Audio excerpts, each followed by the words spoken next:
Mana? Makanya lagi menyendiri nih. Ya lagi serius nih. Lagi serius. Kenapa? Lagi ngerjain sesuatu yang penting. Kan mesti fokus. Oh gitu. Biar yang penting itu bisa terlaksana. Oh. Nah itu nih. Sesuai nih sama quote of the day kita hari ini. Wih, ya betul. Kalau itu sekalian kasihlah quote of the day. Ini soalnya penting juga buat kita. Bener. Jadi menurut Stephen Covey, yang mana aku sih setuju banget sih. Dia bilang, ya kalau hidup kita mau efektif ya. Nah dengan semua kegiatan penting itu kita bisa fokus dan terwujud. Kuncinya adalah the key is not to prioritize ya what's on your schedule or calendar, but to schedule your priorities. Bingung nggak tuh? Iya, maksudnya apa? Gini ya, pernah nggak sih dulu atau biasanya nih ya kita kalau mau planning sesuatu, ngerjain sesuatu tuh pertama kali tuh yang dilihat kalender dulu nih. Kayak gini, Senin mau ngapain ya? Selasa mau ngerjain apa? Rabu mau diisi apa ya? Kamis, Jumat, Sabtu, Minggu, dan seterusnya. Jadi kita ngelihatnya ke kalender. Nah, at the end of the day, ya di akhir hari atau di akhir minggu, kita ngerasa kayak sibuk banget, tapi ternyata hal-hal yang penting malah nggak masuk di kalender. Malah akhirnya nggak terselesaikan. Nah, nggak kepengen kan, akhirnya kita capek, burnout, stres, tapi ternyata kok kita nggak achieve sesuatu ya. Bahkan hal-hal prioritasnya nggak dikerjain. Nah untuk itu makanya tipsnya adalah, ya kalau kita mau prioritas kita terwujud duluan, fokusnya ya pada hal-hal yang prioritas. Masuk akal kan? Tipsnya gampang banget kok.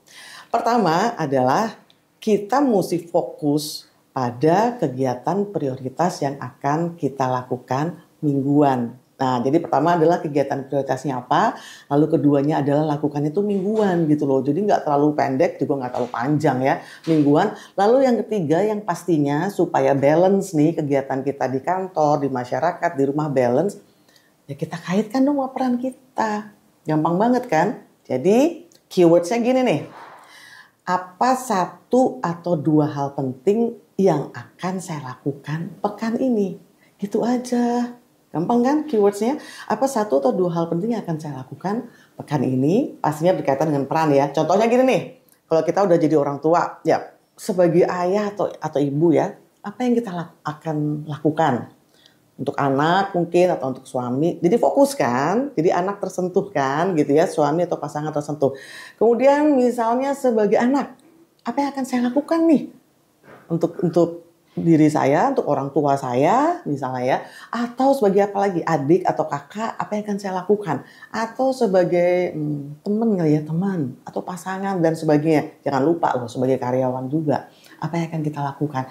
Jadi poinnya adalah semua hal-hal dimensi peran itu semua tersentuh, sehingga peran itu punya makna dong gitu ya. Kalau kita jadi orang tua nggak cuma sekedar orang tua title aja, tapi bukan yang dinanti-nantikan misalnya gitu ya. Kalau kita jadi karyawan juga nggak sekedar karyawan yang numpang lewat aja pagi sore gitu ya. Tapi perannya sungguh bermakna karena kita udah tahu hal penting apa yang akan kita lakukan. Dan fokusnya adalah setiap minggu. Oke ya, jadi nggak ada lagi tuh di akhir hari, di akhir minggu kita rasanya stres, bingung, terus kok belum selesai ini, belum selesai itu ya, kayaknya hidupnya hampa banget sih ya gitu ya. Nah makanya balik lagi, itu dia maksud quote di atas tadi, yaitu the key is not to prioritize what's on your schedule atau calendar ya, tapi schedule your priorities. Jadi itu supaya hidup menjadi bermakna. Oke. Waduh, mantap banget. Makasih Mbak Ratna. Kalau gitu aku tak keluar dulu biar nggak mengganggu prioritasnya ya. Bye.